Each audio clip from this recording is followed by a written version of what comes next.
Boyd Henning stood in the middle of the Price freight yard with one arm extended, finger leveled at Graham Kincaid's chest. 3 loading bay doors were open behind him.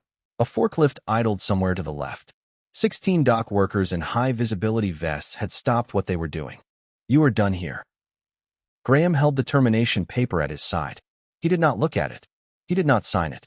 He stood with his boots on the cracked asphalt and said nothing at all. Then he walked to his truck and pulled out his phone. He dialed one number. The call lasted less than 90 seconds. 30 minutes later, a sedan pulled through the front gate. Laurel Price stepped out with a clipboard under her arm. She looked at Graham first, then at Boyd. Boyd took a half step back. For the first time in 7 years at this company, he had nothing to say. A dock foreman who built the system this company runs on. A CEO about to discover what has been hiding inside her own operation. Stay for this one. Graham Kincaid's alarm went off at 5:15 every morning, and every morning he was already awake. He would lie there for a few seconds, listening to the house settle, and then he would get up and start the coffee and pull 2 bowls from the cabinet, one for himself, one for Sam. Sam was 10. He had his mother's coloring and his father's habit of saying nothing when something was on his mind. He came downstairs each morning with his backpack zipped and his shoes tied, sat at the kitchen table, and ate his cereal without being asked. Graham would watch him from the counter and think about how a kid should not be this easy at 10, and then he would rinse both bowls and grab the truck keys, and they would drive to school through the gray Louisville traffic without the radio on. The truck was a 2004 F-150 with a quarter panel that did not match and a heater that worked only when it chose to. Graham had owned it for 11 years. It was the most reliable thing in his life next to the boy sitting beside him. After drop-off, Graham drove east to the Price Freight Yard on Crittenden Drive. 42 acres of asphalt and loading docks and long-haul rigs backed into bays like horses in stalls. He had been the dock foreman here for 3 years. He managed load schedules, checked manifests against dispatch logs, signed off on weight tickets, and made sure every rig that rolled out of the yard rolled out legal. The drivers respected him because he did the work before he gave the orders. The dispatchers trusted him because his numbers always matched. Annie had been dead for 3 years. She went in for what they thought was routine, and it was not routine, and she did not come home. Graham did not talk about it. He had been something else before, something that involved server rooms and routing algorithms and contracts with his name across the top, and when she died, he put all of that in a drawer and closed it. He took the foreman job because it started early and ended when Sam's school ended, and it did not require him to think about the life he had built with her. On Saturdays, Sam came with him to the yard. The boy would climb into the cab of one of the parked rigs with a paperback novel and sit there for hours, legs folded, turning pages, perfectly content. The drivers called him Little Foreman, and Sam never corrected them. Hal Brennan was 63 and had driven for Price Freight for 28 years. He was the kind of man who remembered your kid's name, brought you coffee without asking, and never once complained about a load assignment in nearly 3 decades on the road. He treated Graham the way an older brother treats a younger one, with steady, unspoken loyalty. Every morning, Hal walked past the dock office, knocked twice on the frame, and kept walking. That was their greeting. It had never needed more. Boyd Henning ran the Louisville region from an office on the 2nd floor with the blinds always drawn. He had been regional operations director for 7 years, arrived the same year Graham's routing system was installed, though Boyd did not know that. He was a numbers man. Tonnage per shift, fuel cost per mile, driver hours per load. He pushed production targets the way a man pushes a mule, always forward, with no interest in what the mule thought about it. One Tuesday afternoon, Graham was cross-referencing dispatch logs against load manifests when he found 3 entries that did not match. 3 routes logged as completed, trucks dispatched, fuel charged, mileage recorded, but no driver had signed for any of them. No load confirmation. No bill of lading. Graham pulled the fuel receipts. The trucks had not moved. He mentioned it to Boyd the next morning. Nothing formal. Just a question across a desk. Boyd did not look up. System glitch. I'll have IT look at it. Graham let it go. He went back to the dock and finished his shift and picked up Sam and made dinner and sat at the kitchen table after the boy was in bed, and the number stayed with him like a sound he could not quite place. That Friday morning, Boyd called Graham into his office before the shift started. The blinds were drawn. Boyd was already seated with his hands folded on the desk, and between them sat a single document, a safety violation report bearing Graham's name. Boyd slid it forward. 2 weeks ago, you authorized an overweight load on Bay 7. 42,000 pounds on a 36,000-pound rated trailer. Graham looked at the report. He recognized the date. He had pulled that load himself. He remembered the weight ticket because he always remembered the weight tickets. That trailer had carried 31,400 pounds, nearly 5,000 under the DOT limit. He had signed the manifest. The copy was still in his locker. Sign the acknowledgement, Boyd said, or I file it with OSHA directly. Graham set the paper back on the desk. He did not sign it. Boyd leaned forward. Then you're terminated. Effective immediately. Collect your things, turn in your badge, and be off property by 9. Graham stood. He picked his hard hat off the chair beside him, walked out of Boyd's office, down the metal stairs, and across the yard to his truck. He opened the driver's side door, reached into the center console, and took out his phone. He called Arthur Weldon. Arthur was Price Freight's outside legal counsel and had been for 14 years. He answered on the second ring, the way he always did for Louisville numbers. What Boyd Henning did not know, what no one on that dock knew, what Laurel Price herself had never been told, was that Graham Kincaid had designed the Kincaid Protocol. Every piece of it. The routing architecture, the safety compliance framework, the fuel tracking algorithms, the load optimization matrices. Every system that every Price Freight truck in 9 states ran on bore his name because he had built it from nothing. In 2019, Graham had contracted with Price to design and implement the platform. His contract included a permanent consulting clause stipulating that any material change to his employment status required board notification within 24 hours. The clause existed because the protocol's long-term integrity depended on his institutional access, and the board at the time understood that severing it without review created a risk the company could not absorb. Arthur Weldon had drafted that clause himself. He knew every word of it. Within 4 minutes, Arthur called the board chair. Within 6, the board chair called Laurel. She pulled up the original contract on her laptop, read the name, read the clause, and saw a dock foreman in Louisville she had never once met. A man who had been maintaining her company's entire nervous system from the ground floor for 3 years without a single person above him knowing it. She took her keys off the desk and drove to the yard. 28 minutes. But none of that, not the contract, not the clause, not the call chain, is what made Boyd step backward when her car came through the gate. It was the look on her face. It was the look of someone who had found a termination report that did not match a single number in the system she had built her entire company around. And it was the look of someone who was about to find out exactly why that report had been written.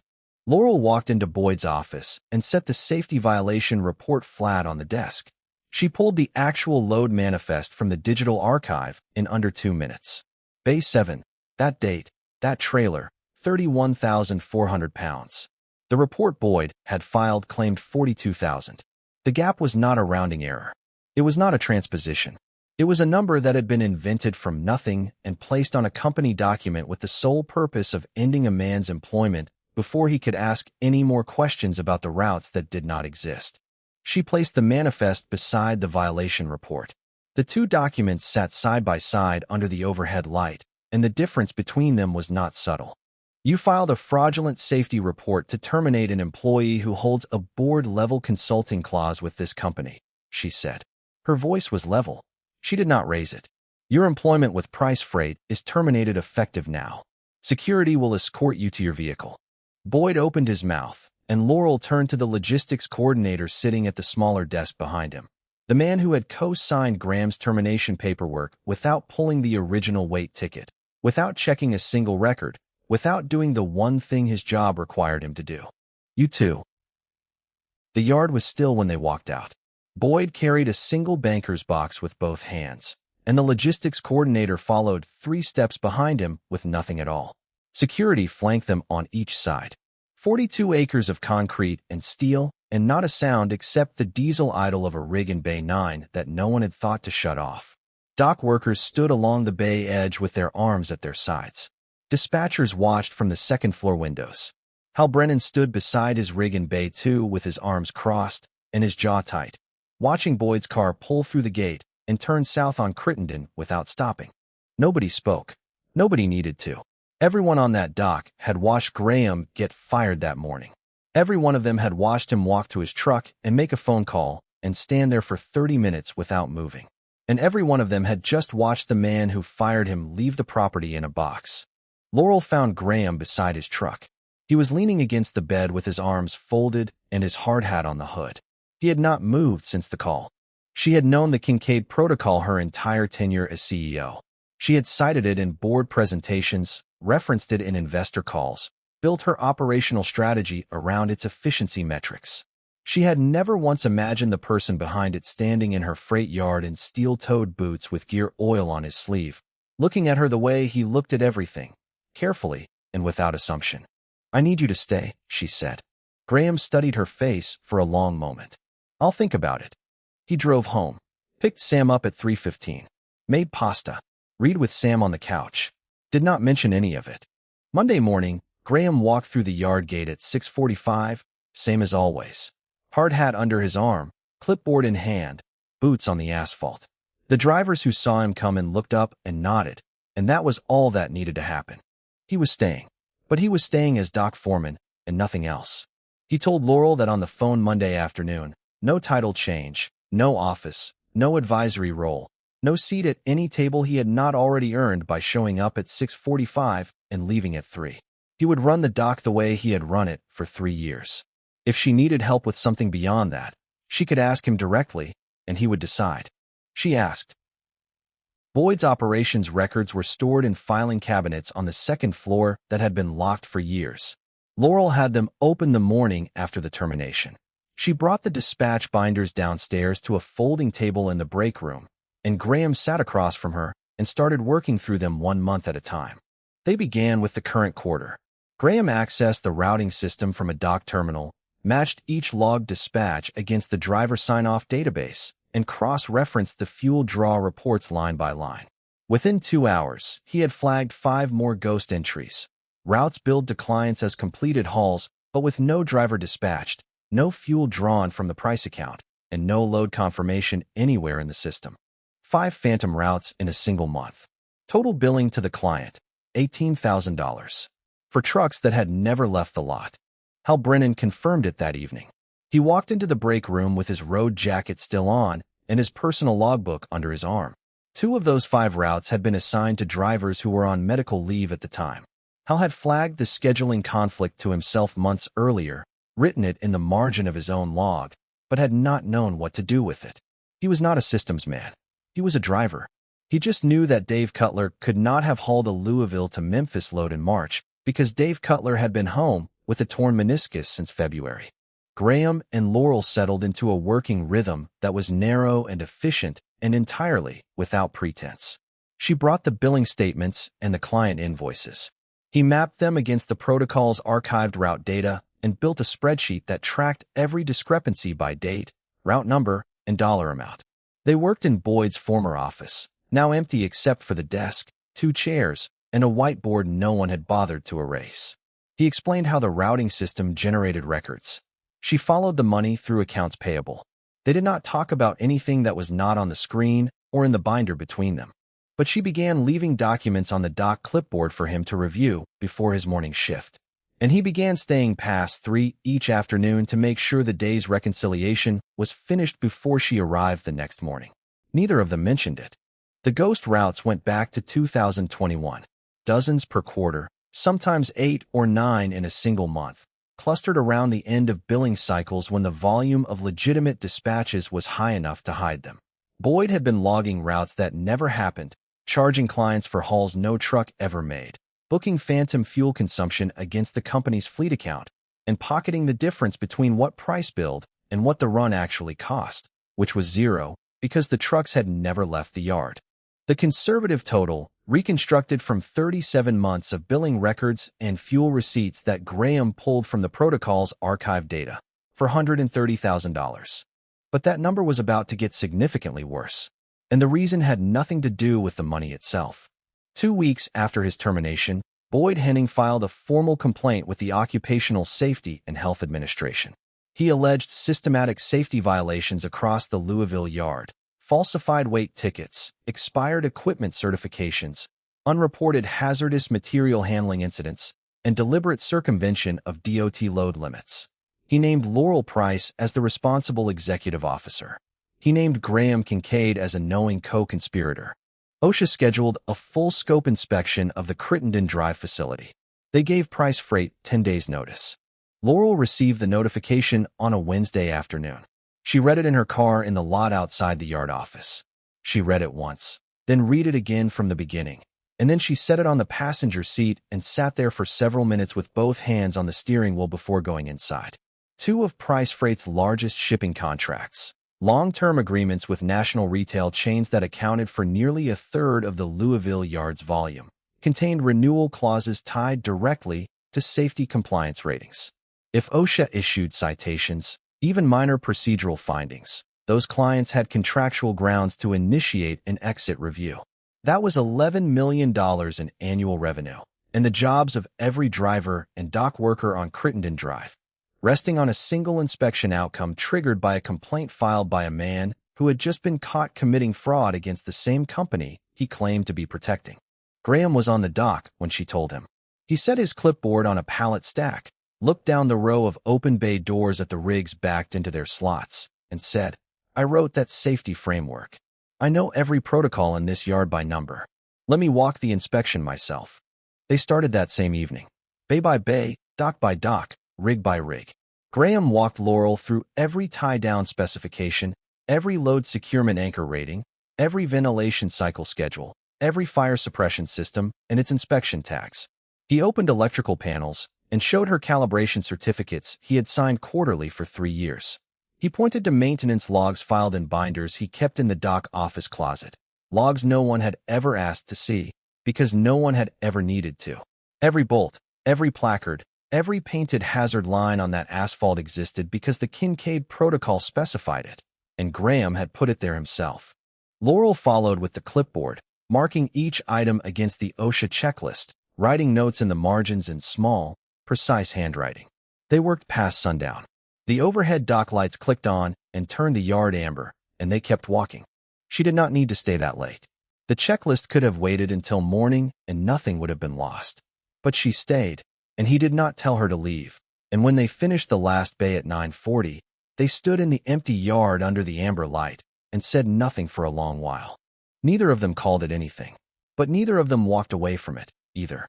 The following Tuesday, Graham was sitting at the dock terminal reconciling the ghost route billing against Price Freight's accounts payable ledger when a line item appeared that he had not seen in any previous pass through the records.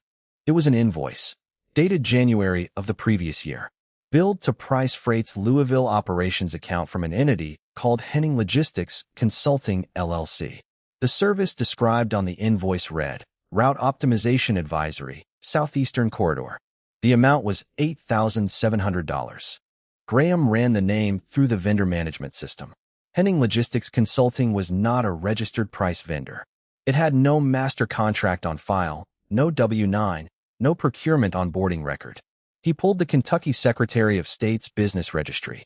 The LLC had been incorporated 3 years earlier. The registered agent was Boyd Allen Henning. The mailing address was a P.O. box in Shepherdsville, 20 minutes south of the yard. Graham went back into accounts payable. He searched by vendor name first, then by dollar amount range, then by the specific general ledger code Boyd had used to classify every payment.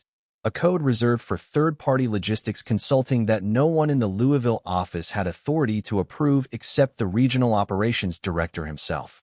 He found 41 more invoices from the same LLC, spread across 4 fiscal years, every one approved through Boyd's credentials without a second signature, without a procurement review, without so much as a flag from the approval system that Boyd himself had configured to skip secondary authorization on amounts below $10,000. The amounts were deliberate. Not one invoice exceeded $9,800. Every figure was calculated to stay under the threshold that would have routed it to the corporate finance office in Cincinnati for review. Boyd had studied the approval workflow, identified the exact dollar ceiling where oversight began, and priced every invoice to slide beneath it. The invoices were timed to coincide with the ghost routes. Every phantom dispatch Boyd logged also generated a matching consulting fee billed back to Price through his own company. He had built a closed loop: invent the route, bill the client for the haul, then bill his employer for advising on a route that had never existed. The money moved in two directions at once, and both directions led to Boyd. Total invoiced through the shell company across 4 years, $312,000. Combined with the fuel budget skimming from the phantom dispatches, the total fraud exceeded $740,000. Graham printed every invoice, every approval screenshot, every ledger entry. He organized them chronologically, clipped the stack to the dispatch clipboard, the same steel-jawed board he carried on the dock every shift, and set it on Laurel's desk without a word. She found it that evening after the yard had gone quiet. She sat at Boyd's old desk under the overhead light and read every page. The room was silent. The yard outside was dark except for the security floods on the fence line. When she finished the last page, she set the clipboard down and placed both hands flat on the stack of paper and stayed that way for a long time, looking at numbers that had been moving through her company for 4 years while she signed quarterly reports and told her board the operation was clean. Graham was still in the yard. He was checking tie-down straps on a rig in Bay 4, doing what he always did at the end of a shift, when she came through the side door. "How long have you known?" she said. "Since Tuesday." She stood at the edge of the loading apron. He waited. The only light was the security flood above Bay 4, sharp and white. She nodded once, turned, and walked back inside. The next morning, Laurel called the FBI field office in Louisville. The 2 OSHA inspectors arrived at the Crittenden Drive yard on a Thursday at 8:15 in the morning. They carried tablets and measuring tapes and dosimeters and a 14-page checklist broken into 9 compliance categories. They planned to start at Bay 1 and work east across the full facility. Graham met them at the gate. He wore the same boots and the same navy jacket he wore every shift. He carried the dock clipboard loaded with every calibration certificate, every maintenance log, and every equipment inspection record organized by bay number and date. 3 years of documentation that he had filed himself and never once been asked to produce. He walked them through the entire yard. For hours. Every fire extinguisher mount and its service tag. Every eyewash station and its pressure reading. Every load securement anchor point and its rated capacity. Every emergency exit. Every ventilation sensor. Every electrical panel. He opened a maintenance hatch on the Bay 6 loading ramp and showed them a serial-numbered inspection tag he had signed and dated 6 weeks earlier.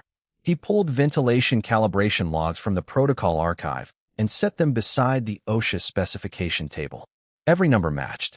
Every interval was current. Every procedure was documented down to the revision date. The yard received 0 citations. Not a single finding across 14 pages. Every system was in compliance. Every record was current. Every piece of equipment was where the protocol said it should be and doing what the protocol said it should do, because Graham had written the protocol, and Graham had maintained it, and Graham had never once allowed a shortcut to go uncorrected. But the inspectors found something outside their safety mandate. During their review of fleet operations data, which they had accessed as part of the original complaint investigation, they identified billing irregularities in the dispatch system. Routes logged with no corresponding driver GPS data. Fuel charges posted against trucks that showed 0 mileage. The anomalies fell outside OSHA's jurisdiction, so they documented them in an appendix and forwarded a formal referral to the appropriate federal agency. Boyd learned about the referral 3 days later. A former dispatcher at Price, someone who still owed him from years back, called and told him the FBI had requested 4 years of billing records from the Louisville operation. That night, at 10:40, Hal Brennan was coming off a late haul on I-65 southbound. He took the Crittenden Drive exit to park his rig at the yard for the weekend. When he rolled through the gate, he saw a car tucked behind the dispatch building with its lights off and its engine cold. He knew that car. He had parked next to it in the employee lot for 7 years. Hal called Graham. Graham called Laurel. They arrived within 12 minutes of each other. The night security guard had already noticed the server room's side door propped open with a rubber loading wedge. Inside, they found Boyd standing at the dispatch terminal with an external hard drive plugged into the front USB port. He had copied 9 months of billing data. He was 2 keystrokes from formatting the local archive. Graham walked past him and pulled the drive from the port. Boyd did not resist. He did not speak. He stood under the fluorescent lights with his hands at his sides and the stillness of a man who understood that every exit behind him had closed at once. Security held Boyd in the break room. Laurel called Louisville Metro Police from the hallway. 2 officers arrived at 11:18. Boyd was placed in handcuffs and walked to the patrol car without a word. Federal wire fraud charges were unsealed 16 days later. The state of Kentucky added counts for evidence tampering and obstruction. Boyd Henning's attorney entered a not guilty plea, and the case was assigned to a judge in the Western District of Kentucky. Price Freight convened a full board meeting in Louisville the following week. The conference room was on the 6th floor of the downtown office, a room with floor-to-ceiling windows that looked north toward the river. Laurel had first entered it years ago as her father's guest, sitting in a chair against the wall while the adults made decisions she did not yet understand.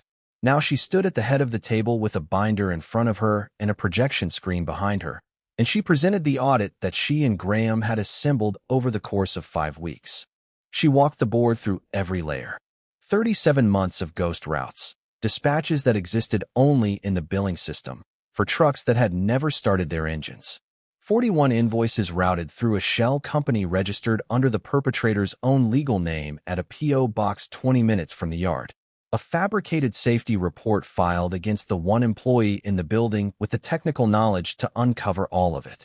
$740,000 diverted from company accounts through a scheme that required nothing more than a regional director's login credentials and the certainty that no one above him would check his numbers. When she finished, the room was quiet for several seconds. The board chair asked one question: whether the FBI investigation was proceeding independently of Price Freight's internal audit. Laurel confirmed that it was. The board voted unanimously. Laurel's authority was affirmed without further discussion. The operational restructuring she had proposed, eliminating the regional director layer entirely and placing the Louisville yard under her direct executive oversight, was approved on the first motion. A second motion authorized a full audit of every Price Freight regional office, using the same reconciliation method Graham had designed. Arthur Weldon stood at the end of the session and formally read the language of Graham's consulting clause into the board record. He noted that the clause had been in continuous effect since 2019 and had never been invoked until now. He noted that it entitled Graham to a permanent seat on the company's technical advisory board, with full voting rights on all infrastructure and compliance decisions. Graham was not in the conference room.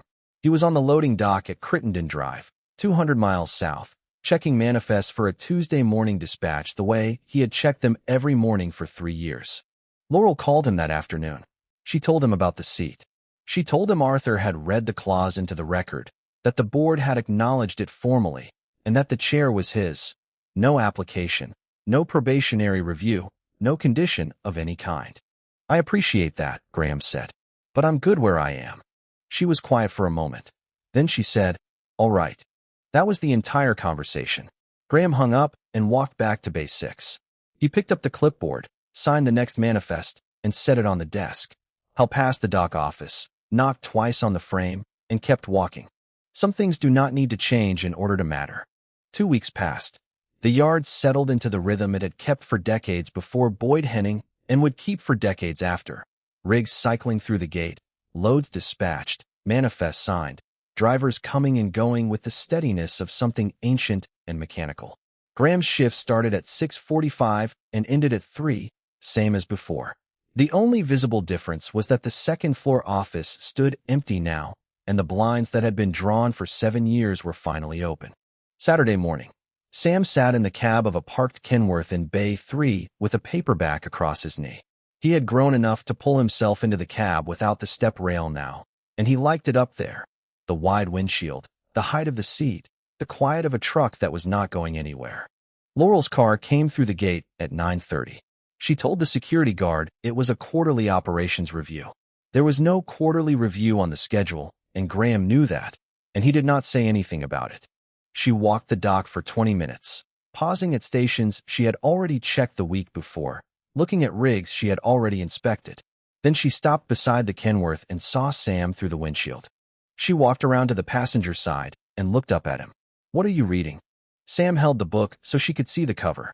He told her the title and that he was on Chapter 11 and that the dog in the story was probably going to be fine, but he was not completely sure yet. He said it the way he said most things, without urgency, without performance, just laying out the facts as he understood them. Laurel listened the way a person listens when they have no place they need to be next and nowhere better to stand. Graham watched from the loading bay across the lot. He had a manifest in one hand and a pen in the other, and he did not move. Before she left, Laurel walked into the dock office.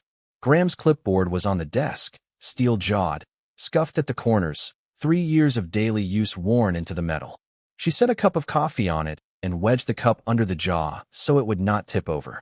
Graham found it 10 minutes later, still warm. He picked it up and drank it standing in the doorway of Bay 4, watching the yard do what the yard had always done, and he did not say thank you because he understood that thanking her would have made it smaller than what it was.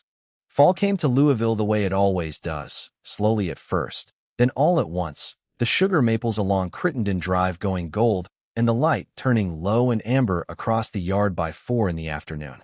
The shipping contracts renewed without incident. New drivers were hired to fill the routes Boyd had kept empty for years.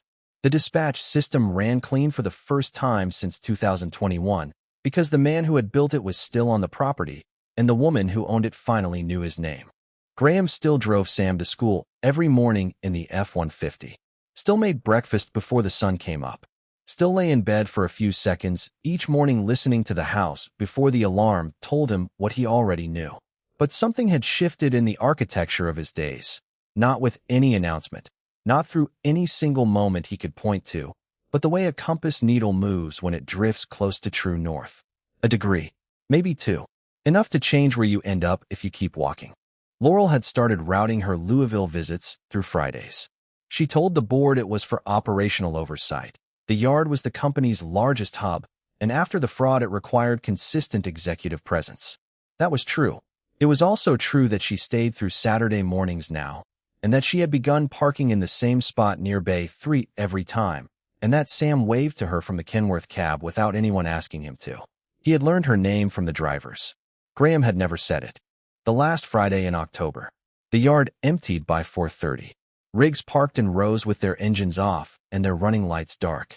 The security guard made his first loop and nodded to Graham as he passed. The sky above the tree line was going purple at the center and amber at the edges, the last of the daylight pulling west toward the river. Graham leaned against the bed of his truck with the clipboard on the hood. The day's manifests were signed off. The last driver had cleared the gate 10 minutes ago, and the only sound in the yard was the tick of cooling metal from a rig that had just come in from Memphis. Laurel walked across the lot. No briefcase, no phone in her hand, no clipboard of her own. She stopped beside the truck and stood next to him, close enough that if either of them shifted weight, their shoulders would have touched. They looked at the yard together. The same cracked asphalt where Boyd had leveled his finger at Graham's chest and told him he was done.